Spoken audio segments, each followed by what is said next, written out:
全日本最遵守规矩、严丝合缝的地方，偏偏是你以为最随便、最脱衣服的裤裆。在大部分人的印象里，霓虹国是个遵纪守法、自律到近乎变态的涉红社会。但在另一面，他们对性的开放度又常常让老司机们目瞪口呆。你大概率在网上看过那些奇葩祭典，每年的3月15号，成千上万个清纯可爱的日本 JK 妹子会一脸虔诚地抱着10几米高的巨型粉色生殖器模型合影，脸上甚至少不出一丝尴尬。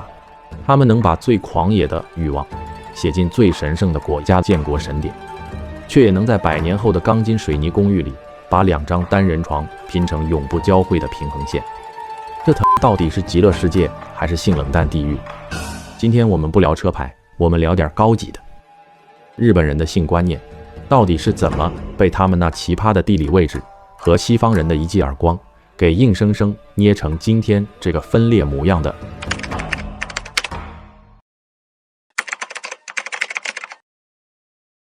？1872年，为了不让经过的西方人感到阳痿，日本政府定下了一个确切的价格，只要交出75钱的罚金，你就可以继续光着身子走在大街上。拉倒吧，在明治维新之前，日本人根本没有所谓的贞操和羞耻概念。在他们看来，身体就是个洗泥垢的肉桶，光着屁股在街上跑，和光着膀子插秧一样，都是大自然的生产力。但是1856年，美国黑船用大炮轰开了日本国门，随行的大兵佩里把一张日本澡堂男女混浴的插图印在了他的远征日记里。好家伙，这图直接把美国那群保守的清教徒读者给刺激到了。英国人更是不客气，直接在报纸上骂日本人下列、好色、猥亵。外国人一瞪眼，天皇就急了。为了迎合西方的文明标准，明治政府在1872年颁布了极其奇葩的维氏维条例，这特么就是一份全民穿裤子大作战的身体罚金价目表。如果你在街上暴露身体，这叫维氏罪，罚款75钱到1日元50钱。要是你说我不知道啊，这叫维罪，也得罚6钱。你问，要是穷得交不起罚金怎么办？条例第3条写得清清楚楚，直接处以不少于5日、不多于10日的拘留。这不是什么文明的开化，这是一场在皮鞭和罚金逼迫下，日本人对自我身体进行的耻感殖民。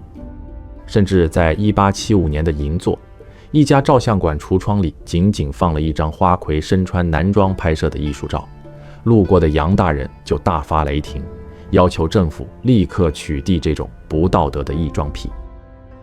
日本人为了在西方人面前显得干净，就像个考试作弊的小学生，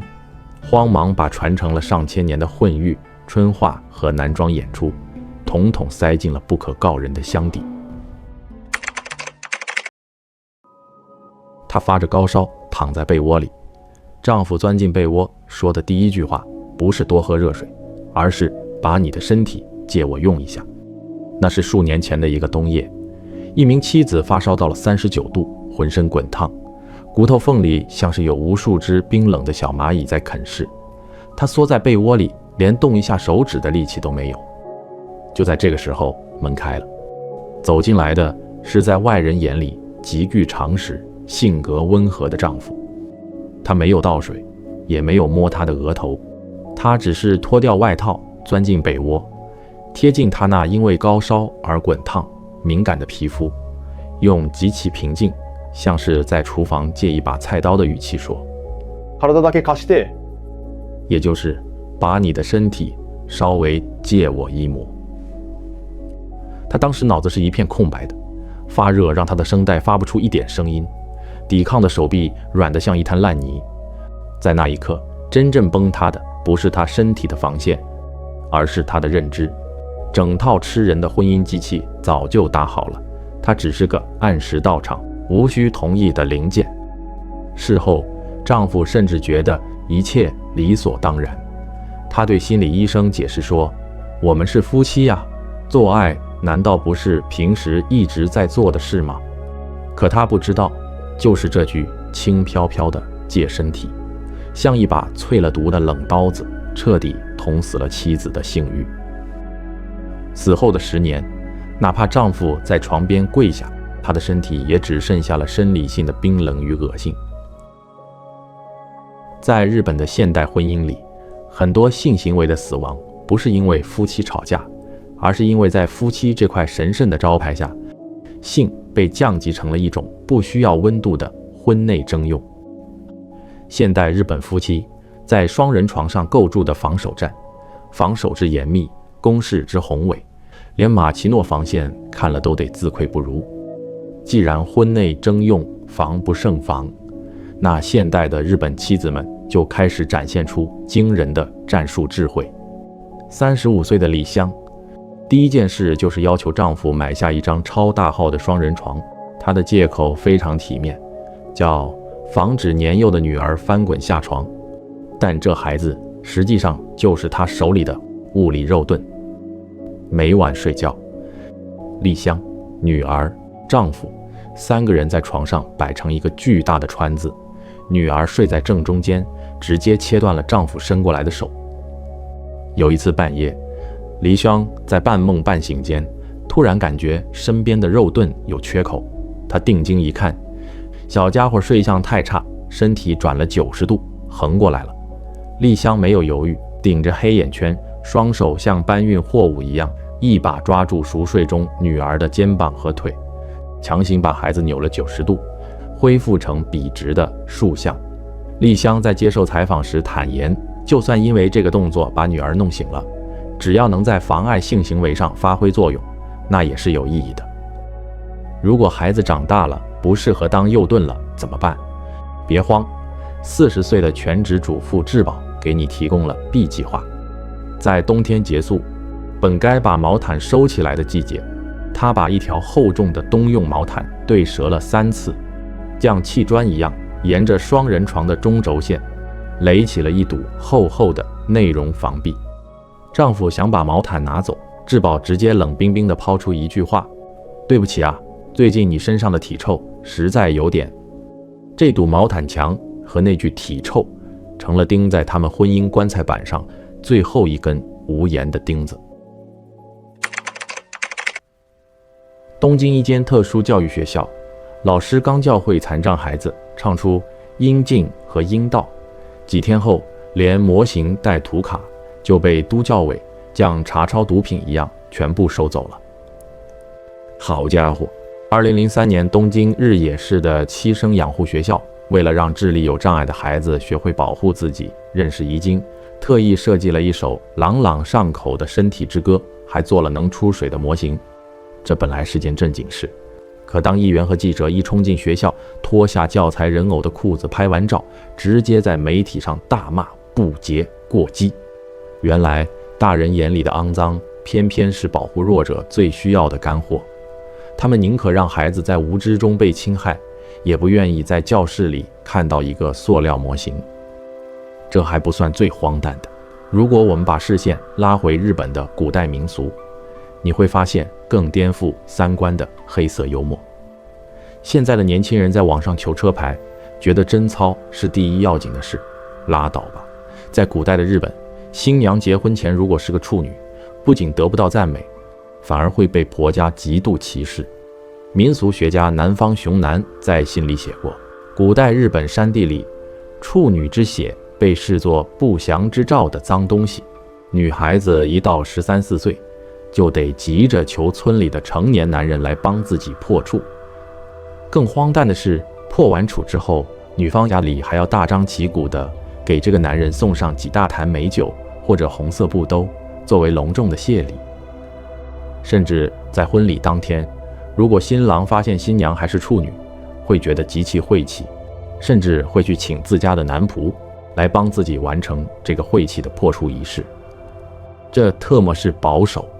这特么是把偏见玩出了宇宙级的新花样。而在现代日本的中产家庭里，这种对身体的疏离已经演变成了最魔幻的科技悲剧。很多夫妻名下有2个活泼可爱的孩子，但丈夫和妻子却过了长达7、8年的无性生活。你问孩子是怎么来的？答案不是隔壁老王，而是冷冻精子和体外受精。他们在排卵期的打卡任务里，把性磨成了一项冰冷的医学指标，最后干脆决定别碰我了，咱们直接把精子冻起来，让冰冷的医生和培养皿来替我们生孩子。而在现实的泌尿科诊室里，57岁的男人对医生平静地自白：我的生理功能完全正常，但我唯独面对妻子硬不起来，因为她已经是我的家人了，对家人产生欲望，这实在太肮脏了。这特么才是日式性观念最大的悲剧。他们可以在神圣的祭典上抬着10米高的生殖器狂欢，却在最私密的双人床上，连触碰一下对方的体温都觉得是在乱伦。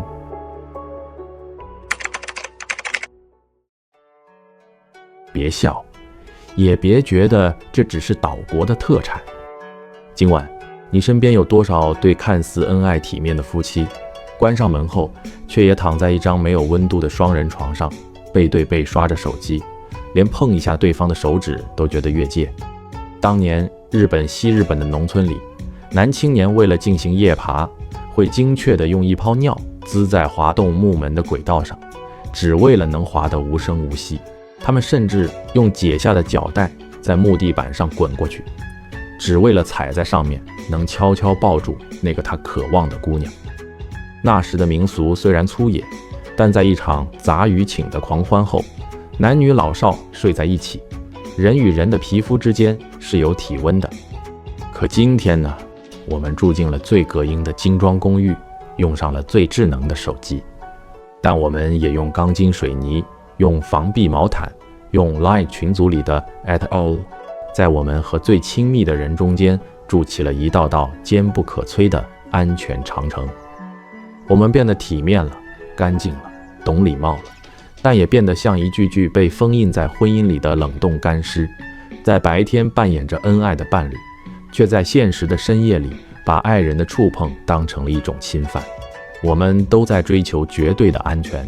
于是我们把被窝封成了一个人的战壕。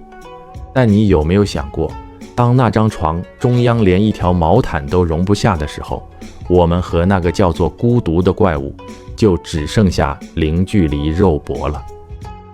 这里没有冰冷的婚姻契约，也没有必须打卡的家庭 KPI， 这他妈只是全网最安全、最不正经，但也最懂你体温的解忧树洞。今晚你是那个在家庭群里熟练打出 @all 的业务员，还是那个躺在毛毯墙后面连一句抱抱我都说不出口的孤独者？如果你也在这张看似热闹实则冰冷的世界里觉得有点冷，别憋着，把你微信里那个白天在朋友圈疯狂秀恩爱，深夜却经常发 emo 文案的朋友出来，别戳穿他，也许他只是在那个用钢筋水泥筑起的冰冷战壕里想找个人说说话。这里是最正经方式讲述不正经事儿的岛国那点事儿，别装了，我知道你懂。点个关注，我们下期痛快点聊。